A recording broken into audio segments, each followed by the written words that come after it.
இந்த polymer TV Kalyana Sundaram, நீங்கள் திருமாவளவன் ஹைகோர்ட்டில் ஒரு செயற்கையான ஒரு சம்பவம்.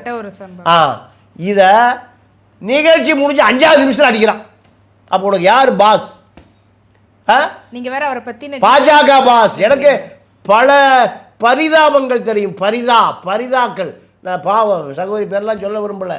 பல சகோதரிகள் உடைய பல இவர் ஒரு 15 வருஷம் இருக்கும். இவர் ஈசிஆரில் இவர் மாட்டிக்கிட்டார்.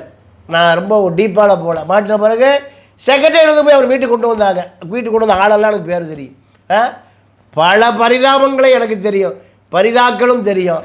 இவருக்கு திருமணமே எத்தனை திருமணம் அதெல்லாம் ஆராய்ச்சி பண்ணுவது நல்லா இருக்காது. அதனால் நான் இறுதியாக சொல்கிறேன், நீ ஒரு பத்திரிக்கை முதலாளி. நீ சேலத்தில் கேபிள் டிவி நடத்திட்டு இருந்த. இன்றைக்கி பாஜக உன் தலைவில் ஒரு 100 கோடி ரூபாய் உனக்கு வங்கி கடன் இருக்குது. நிர்மலா சீதாராமன் உனக்கு கருணை பார்வையோடு இருக்காங்க. அதற்காக நீ ஒரு ஒடுக்கப்பட்ட ஒரு தலைவனையா அண்ணாமலை அடி, ஸ்டாலின் அடி, இன்பநிதி அடி, நிவேதா பெத்தராஜ் அடி. அப்போது கேட்பதற்கு நாதி இல்லை, கேட்பதற்கு ஆள் இல்லை. ஒரு ஒடுக்கப்பட்டவன், ஒரு சமூகத்தில் 1000 ஆண்டு காலமாக அடிமைப்பட்டவன். இது தர்மமா?